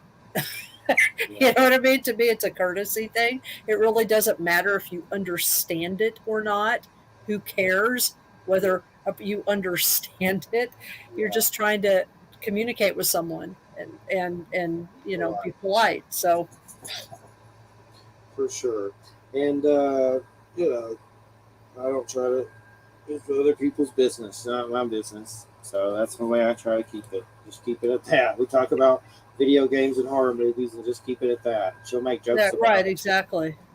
Go from there. And let's see, the Great Beazle, April 14th. Oh, Beazle, yay! It's funny, he sent one of his books, and it's about Ouija boards or something. And he sent it here, and I've been trying to get him to send me a book for a million years. He finally sends it, and my name's not on the book, on the address. It's just an address. So it goes to the front house, which is relatives of ours that are related to my mom and her husband who passed. We live in the back, so our mail kind of gets mixed up sometimes. So they open it. Oh, it must be Jeffrey's. And I get it, but I go to look at it, and inside I'm like, oh my God, it's like the Zodiac Killer and stuff in it. And I'm like, they just opened that up and knew it was mine. And it's like creepy, like it looks like a serial killer book. Like there are serial killers probably in it and stuff. But it's a Ouija board weird book. But he's coming on about that and some other stuff. So that'll be the 14th. And then Jay's back for Ronnie Pontiac. That's like some dude with 80s hair about American religion from Inner Traditions. April 28th, James Aquilone. That's he wrote he puts out books. Like he put out a Kolchak comic, The Night Stalker. It's really good, like a omnibus. He put out Monsters Unleashed, which is a bunch of good authors like Al going back and Joe R. Lansdale telling Universal horror monster stories in a book. But he also just put out Shakespeare Unleashed, which is like people telling horror stories about Shakespeare, different chapters, different stories. So we'll talk about that. And then Barbara DeLong and Ken God's Word, May 5th. That's before Roswell. Wallace Wagner, that's you when you come back. I don't remember what. I have a site, but I don't remember what that is about. Let's check. I'll go to the site right now and peek it. Within Grass book, the Gospel of Thomas, the Book of Enoch, the Gospel of Mary, Within Grass. So, okay. Pastor and Ancient Aliens Contribute. Reverend Michael J.S. Carter says he plugs this dude, so that's good. So I guess we're just talking about all kinds of stuff. He's I think he's a pastor. I'm still learning who he is, but if you want to look at the site, it's withingrass.net. Okay. Withingrass.net. It's a pretty interesting site. There's some weird books there for sure. But Mark Eddy, who used to co-host with me, he sat in a few times a long time ago. He's a publicist, and I started talking to him again, and he gave me some hookups with some people, and those are the ones I'm reading right now. And Teresa Dorsey May, that's you. That's the fire-breathing unicorn chick from Stephanie. That's May 19th. May 26th, that's you. Robert W. Sullivan, that's Freemason stuff in horror movies and Freemason weird stuff. Then Samuel Chung, that's Jay, June 2nd. That's some guy, a Chinese dude that claims he went to an alien planet. The Prophecy of Thebia or something. I don't know. Dude says he went to an alien planet, so we'll hear what he says. And then Corey Hutchinson, that's like North American folklore or Appalachian folklore or something. That's cool. That's Jude. But yeah, I've been scheduling a lot from Lou Ellen, but I started scheduling with Mark to get some UFO stuff in here more. And Lou Ellen's mostly metaphysical, a lot of witchcraft. We've been doing a lot of that, so I'm sure they got some other interesting stuff we'll get in by the time we get to fall and Halloween and everything. What? Who's this dude saying, I guess us Brits aren't welcome? F you. Virgil Kane. Hey, from Manchester. I'm just seeing your message, dude. You need some more fiber in your diet. You're welcome here. I just can't, I don't know what you want me to do. Didn't Ted Bundy dress up as a clown? No, that's I know this. It's John Wayne Gacy. Yeah. John Wayne Gacy. We love Britain people. We love British people. I watch Peaky Blinders, bro. Come on. You're giving me no smack. What is this? Is this in the chat? Yeah, in the comments. What was he? Why was he? Hey, hey, from Manchester, England. Didn't Ted Bundy dress up as a clown? And I guess because I didn't answer that in 3 minutes, all British people aren't welcome, and then F you. Well, you need more fiber in your diet, bro. We like British people. Oh, yeah. Graham Phillips, King Arthur Show, Nick Redfern. I've interviewed Nick Pope. There's others. I'd have to think about it, but there's others for sure. So that's right. So what have you What have you been doing? Have you been watching Oh, anything weird? I've just been working and trying to get used to the time change because I have real problems with it because I have to commute, and so what my body thinks is happening is it thinks I'm getting up an hour earlier than I am, and because I don't really go with clocks. I go with like the light. Yeah, that's how my body is how it tells time. And I've been doing this now for about a month, and I'm only just starting to kind of get used to it. So I've been really tired. I've been going to bed at like 8 o'clock at night. Seriously, 8 o'clock at night, so I can get up at 5 and I'm just doing my blogs, and I'm going to be recording a blog this weekend, a new one, and because I had a really fun thing that happened. I was trying to figure out what I was going to do my next blog on. I've done some writing on one that I will do probably in the next couple weeks, but I'm subscribed to these weird. I don't know how I got subscribed to them, but I'm subscribed to these weird sort of academic database sites, maybe because I have published some academic articles, and for some reason I got, my emails got stuck on these sites or something. But anyway, one of these sites, what it does is it contacts me every now and then, and it says things like, someone has cited your name in a paper. Is this you? Or did you publish this? And so what you have to do is you go, because my mundane name is really boring. So there's a lot of people with my name, especially in the sciences, which I think is weird. So I constantly have to go and say, no, I do not publish in engineering. No, I do not publish in mathematics, But anyway, what they do is they provide copies to people who want to download them, and there are different tiers of service. So you can get so many free articles in a month, or you can subscribe and get everything free or something. But anyway, they had archived from somewhere. I don't, probably from Boston College, which is where I did this, but they had archived the very first academic paper that I ever gave at a presentation and then subsequently published, which was way back in like 1999. So it's like almost 25 years ago, or however long, whatever it is.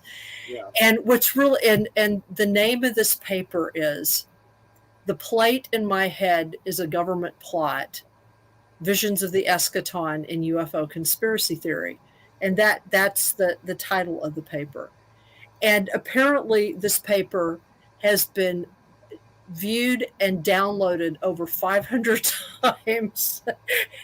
And so it's like more people have read this than have read anything else that I've ever done, right? And it's like one of their most popular papers on these topics on their site. So I said, well, I'd like a copy of my own paper because I don't have a copy of it. And so, because it was like on a hard drive that died, years ago. So I didn't have a copy of it. And so I got a copy of it. And I read it and I thought, I didn't. And what was weird is that I remember giving the presentation, but I don't remember actually writing the paper, because the presentation was like an outline of the paper. It wasn't a completed paper.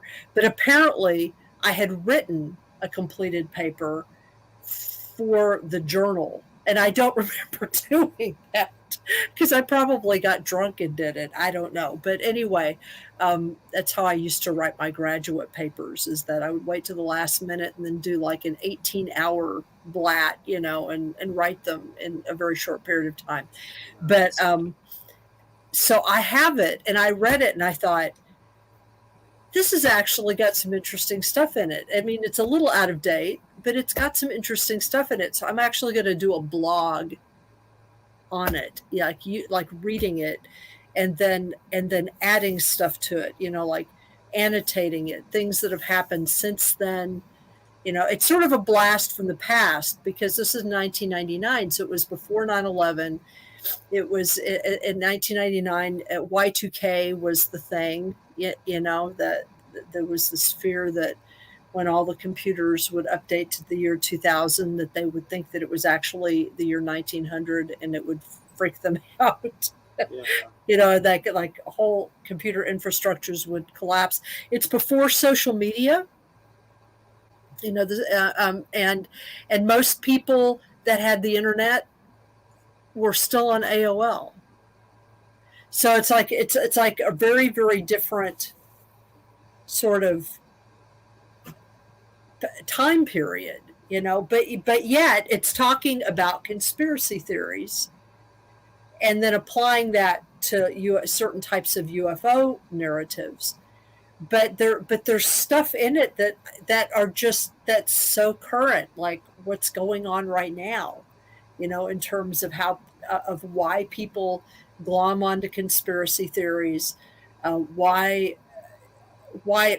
those conspiracy theories become dogma, and people use different versions of them to bash each other with. I mean, this because you've experienced this on your site all the time, and it's almost like if you work in the paranormal, you basically are just sort of like working in the midst of contending conspiracy theories constantly, And so I thought it's actually got some interesting stuff in it, and it's kind of a reminder of what the world was like before everything changed in 9/11, because everything did change in 9/11. It's so I thought I would just use that as the basis for my next blog. So that's kind of what I've been doing, it's and it features an interview. I mean, the reason why it has the title like that, the plate in my head is a government plot, is because it's literally a quotation from the guy that whose story sort of forms the background for this. Because in the 1990s, when I was doing research for my master's degree, what I was doing for several years was just sort of doing the circuit of UFO conferences in the 1990s. So like I would go to that Ozark UFO conference that you're familiar with. I went to that several times. I met John Mack there once. He and I had a great conversation until he was basically attacked by a groupie who threw herself around his neck and into his lap and begged him in a very sensuous way to regress her. He was mortified, and it was also at one of those conferences that I first saw I think her name is Kathy, but she is the principal abductee that is featured in the Bud Hopkins book Intruders, which I think is what Rob was trying to remember tonight. Was he remembered Missing Time, but he didn't remember Intruders, and I didn't pipe up soon enough to tell him. But I actually saw her at it was at an Ozark UFO, one of those conferences, where she actually disassociated herself publicly from Bud Hopkins for what she had experienced as abusive techniques, which is interesting considering what's happened with David Jacobs subsequently. And then I would go other places. But what started happening is I was going to several of these different conferences, and I kept running into this one guy who was obviously going conference hopping too. And so after running into him for about 5 times in 5 different conferences, I got the gumption up to talk to him. And he was willing to give me an interview. And so so that became sort of the background story for this paper. But I tell his story in the paper, and it's just like a bizarre story because he's not an abductee, he's not a contactee, but he had gotten meaning, like spiritual meaning, for his life and some things that had happened to him from UFO narratives and from following and from creating this story about his relationship to those stories, to those accounts, and to the people who've had those experiences. So it was like he didn't actually one of these himself. He just he was just he was just following these people because they gave him information about himself and his situation that made his life meaningful. It's just really interesting, and to me, it's like it's not it's not anymore about whether I see stuff or not, because I might or might not. I don't see stuff as often as you do, but it's a matter of like what are we doing with that? What are people doing with these stories? And he was trying to use it to make his life more meaningful, because of stuff that had happened to him. But other people obviously use these stories to like be weird and hateful to other people. So it's just interesting. But that's kind of what I'm doing right now, what I have been doing. And then after that, I'm writing up another blog by um, by detailing some of detailing a study that D. Scott Rogo did about um, I guess he called it music of the spheres, or nod. He used the Sanskrit term nod to describe it, but it's the phenomenon where people hear music, specifically music or voices that are not connected to anything. You know what I mean? Like, what his examination of those experiences and what that experience might be. Spiritual music, I guess. A music like when you're in an out of body state, or if in people who have been in haunting situations, like that Phantom Village. Yeah, that was weird.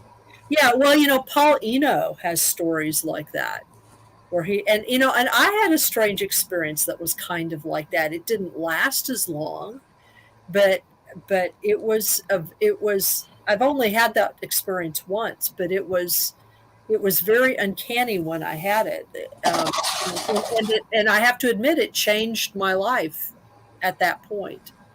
And I do think I kind of agree. I think it was kind of a past life thing. I think it was connected to past life stuff. Definitely. But There's some of those kind of stories in streamer books about people stepping into other dimensions or whatever, maybe communion books or something. That's what it reminded me of. Some of those stories where they step into another realm or briefly and then come back or stuff like that. Definitely.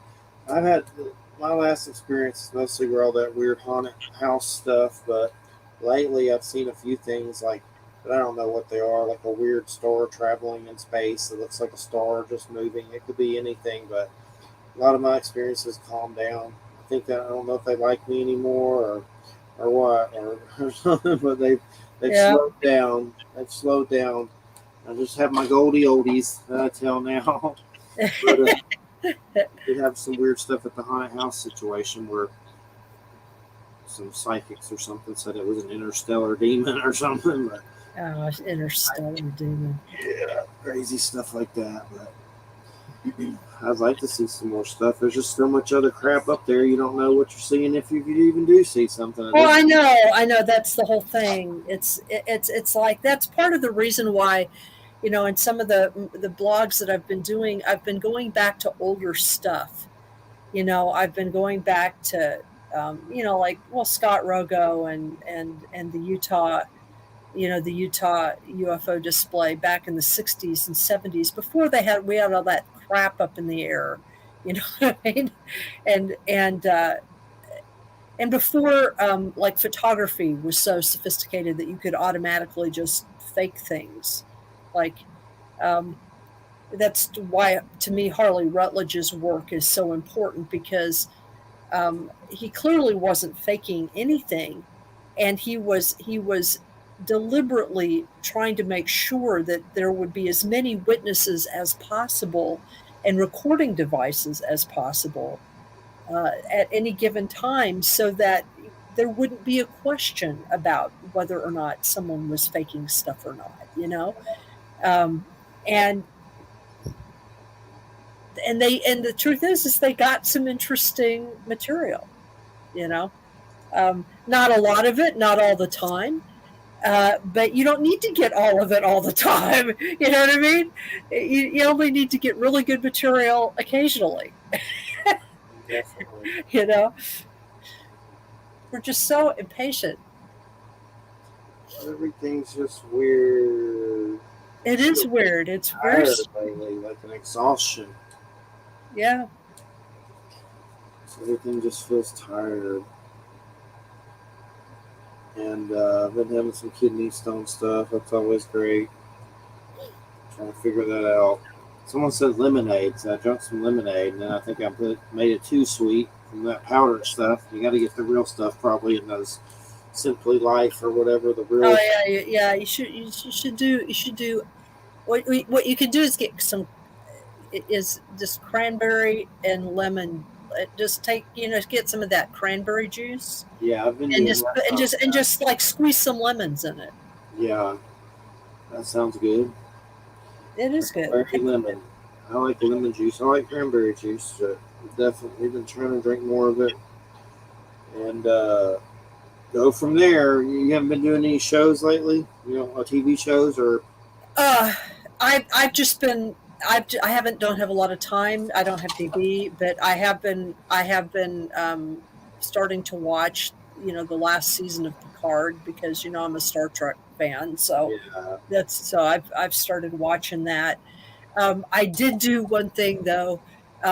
I decided that I really, really, really, really wanted to see the 90 minutes that was cut out of David Lynch's movie, A Twin Peaks Fire Walk with Me. When he first made that film, it was almost 4 hours long, and they were not going to distribute it that long, so they made him cut like 90 minutes out of it. So in 2016, he released something that's called Twin Peaks: the entire story, and he only released it on Blu-ray. And it's a collection of the entire first 2 seasons of Twin Peaks that have been remastered in high definition for Blu-ray, and then the entire movie plus 30 hours of documentary plus the missing 90 minutes, okay, of that movie. And in order to see it, I had to purchase a Blu-ray player. But the only edition of Twin Peaks: The Entire Story that is now available here in this country is the Region B version, which is the EU version. Yeah. And the printing on mine is all in German. Fortunately, I know enough German that it doesn't matter. But I was able to finally see that last weekend, and it was like my face was like glued to the screen for hours. So, Was the Blu-ray that particular type to watch that? Like what I ended up doing is doing some research and finding a place where you could get a region-free player, so that it will play any Blu-ray from any Blu-ray disc from any region, any DVD from any region, and any CD.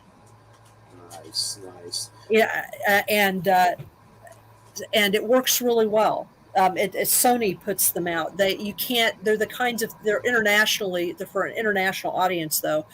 So you can't just like go to their American website and find it. You have to I found an international distributor in Indiana who had them, and they weren't that. It wasn't that expensive. It wasn't. It was only about $30 more than just getting a regular Blu-ray player. But you have to be sure and you get a player, because there are a lot of things they will upstream certain Blu-ray things, but they won't necessarily play everything. So I had to get a player, but it also comes programmed. You hook it up to the internet when you set it up, and it comes pre-programmed with like Amazon Prime and Netflix, and so you just sign in with whatever your account is, and you can watch things on it too. I like those old TVs that have a VHS. You see those? They're built in. Yes. Old one. That's Oh yeah. It has a VHS. heavy. It's really heavy. Yeah. You stick the VHS in there. It's in the RV, but that's a good one. You still need to see What We Do in the Shadows, the movie, sometime if you get a chance. That's a great one for sure. I actually have a copy of that, and I accidentally bought the wrong region, so I've never watched. I've seen the movie, but I have that. It's like for a different region. I've had some mix-ups with that before, so I've always wondered about that. I didn't know they were so easy to get. Well, yeah, I mean, it's like you can't just get them anywhere. Like I had to mail order it, and I had to do some research in order to find it. But so far, it's worked really, really well. And I did I made sure that I got it has a license with it, because because it's got software in it, and so you have to license the software when you hook it up, and then and it'll update every now and then on its own, and then I also purchased a warranty with it, but it wasn't that expensive. Is there a site that sells it? Send something to me if there's like a site or something. Okay, I'll see if I can find the place where I got it. Yeah. Well, next Friday, the Wizard Don Webb, How to Be a Wizard. Watch out, the Wizard. So thanks everybody for listening. Hope everybody has a great weekend. We'll see you next Friday for Don Webb, and Jay's gotten his own Roku with Michelle, so we'll be doing that as well. So everybody have a good weekend, and thanks for listening. Good night, everybody. Good night.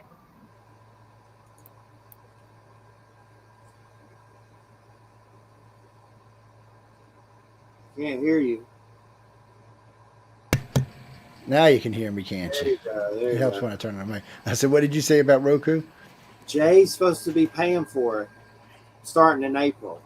Oh, so y'all will be all cute on Roku, huh? Yeah. Oh. I got to make sure he's doing it. What do I hit? Just that one little both of those little Rokus? No, there's a gray button. I think it's a U. The W is for somebody else. She's got her own site. That's Rumble. She does Rumble. I'll double check with Jay and make sure he's passing the loot over. So you haven't been invited to none of these great Trump rallies that are going on in Florida, man? Hell no. You know how that works. Some press. What are you talking about? We can make some money on this. They're crazy, but I see the crap up before it's news about it. It's insane. Like they still love him. I don't understand it. Of course they're going to. You can't. It's insane. It's like Gaddafi, Orange Gaddafi. They're already suing this prosecutor. This poor guy. No telling what's going to happen to this poor guy. I was going to ask you, Greg Miller. Do you talk to him anymore? He texted me a couple of weeks ago, maybe about 2 weeks ago, with some bullshit about Bitcoin, and I texted him back, but he didn't text me back. I don't know. He comes on the scene for a while and then he just disappears. Like he disappeared for like 2 years. I was having some website trouble and he offered to look at it for free, and I gave him access, but I haven't heard him. Like, are you going to look at it? I gave you the access. I'm like, wait, he's pretty good at websites. I don't know him, so hopefully. I think he works for the Fed, man. He's undercover Fed. I was a little scared to do it. I was like, is this guy going to delete this? Like, no one else is helping me, so. Who you got your website with? GoDaddy. But we did some updates. We did some updates with PHP and WordPress, and it just ransacked the site. Because you got to use GoDaddy's bullshit and nobody else's. And what a right now I'm moving the The old site that Stephanie built, the green site, the UPRN site, is being moved back to Homestead. It's a whole new layout, a whole new site. So, well, this don't get any better. What's the main site that you are going to use for the website URL for y'all? The new it's site? going to be the same one, UPRN Talk Radio. It's being transferred as we speak. It takes 3 to 7 days for them to transfer, and then it'll be on the new site. The new site's up. It's just we still got to get long banners for you, and I want to get better descriptions for everybody. And then I need a pretty picture of you and stuff like that. And because it's going to be a secondary page, when you hover over your banner, it'll take you to a secondary page. Well, most everybody will. Not everybody will, but most everybody will.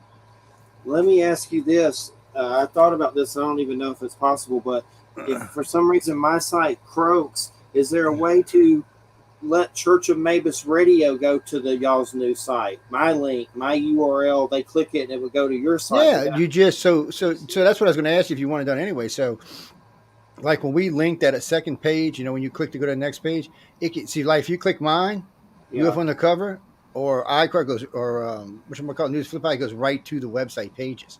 That's where it goes. It doesn't go to any other because son of a bitch and just do that and save money. Because a lot of people don't have. I'm tired of this site shit. Sites, yeah. Well, I mean, what does GoDaddy these days? $16, $18 a month or something? $20 a month? Well, it depends. It's like usually for let's say about 6 months, usually about maybe $200 for everything, all the crap. Damn. All the different. Hey, fucking you! I pay. There's a bunch of different charges, like all the time.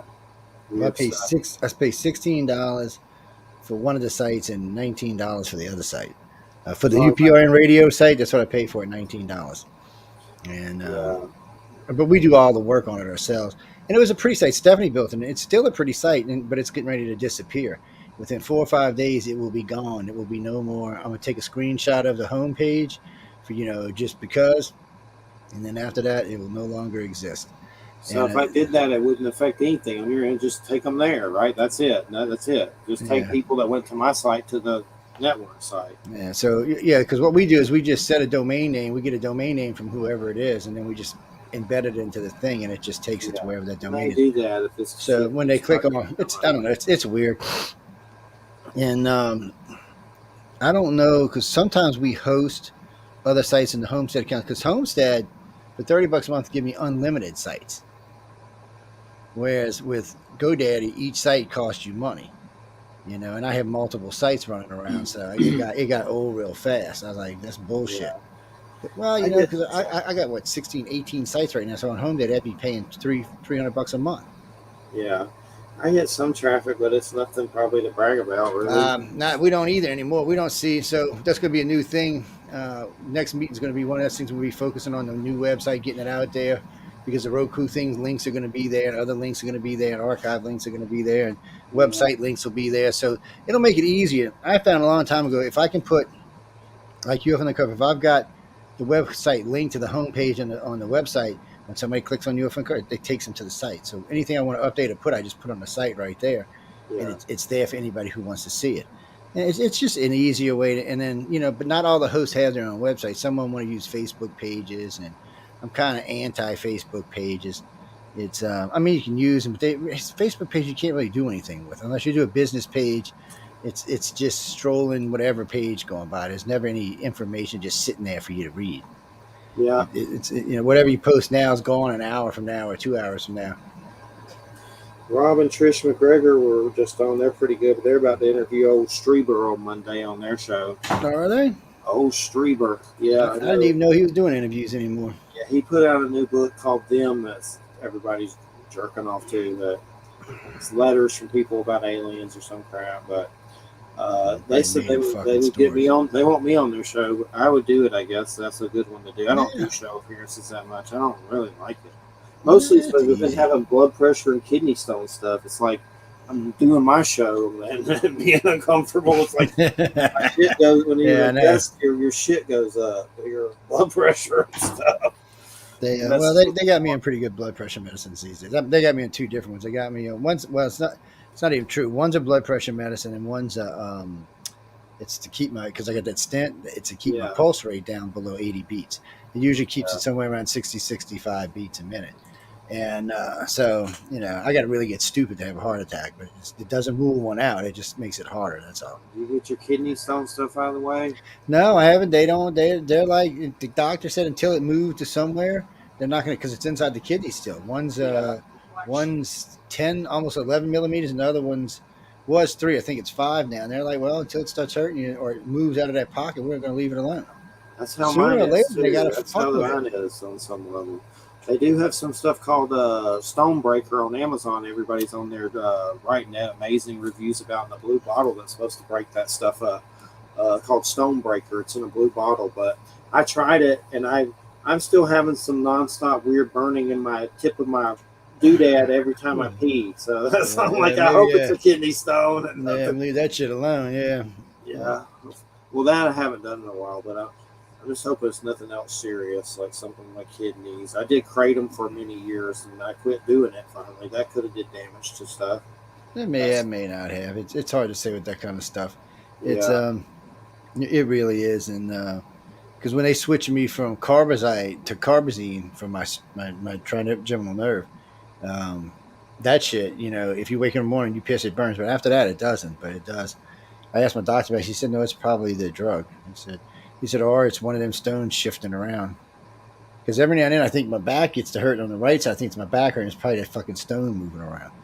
That's what I think mine is. I get paranoid about other stuff. You always got to check it out. That's why you don't fuck around with it, man. I've been checked out all.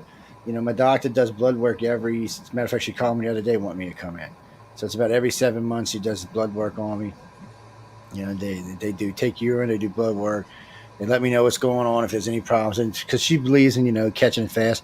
The cardiologist is pretty good. He's with Oshner, but I seen him about a year ago now, and he's like, he was so happy with the way I was. He was like, you're good, get out of here. So I'll see you a year, maybe 2. So unless you start having some kind of problem, come see me. And I said, all right. Nice. And well, I don't eat the healthiest, but I do try to eat decent food, man. I mean, Jesus. If I was, sometimes I want to be like a kid, just like eat every fucking bad thing I can find. Yeah, I know the feeling on that one. A lot of cheese. I gotta be careful with that cheese. Oh yeah, I know that's another bad one. But anyway, I gotta get my ass over to the other show. All right. There's some British guy saying that British people aren't welcome because I didn't answer a question about Ted Bundy being a clown in 2 minutes. So I explained we love British people and all the British people we have. Tell them, look, if anybody ever tells you that, tell them go listen to our daytime shows. They're all British shows. Most definitely. I think British people. Yeah, I think we have 5 British shows on the network now. So nice. Yeah, so tell them go listen. That's all day. Eventually, everybody will get to meet everybody. Next meeting probably be sometime in mid April before I leave to go. Nick Redfern like 10 times maybe. But everybody take care. Thanks everybody. I forgot we're still on live. Be good, baby. Be good. Take care. All right. Bye-bye.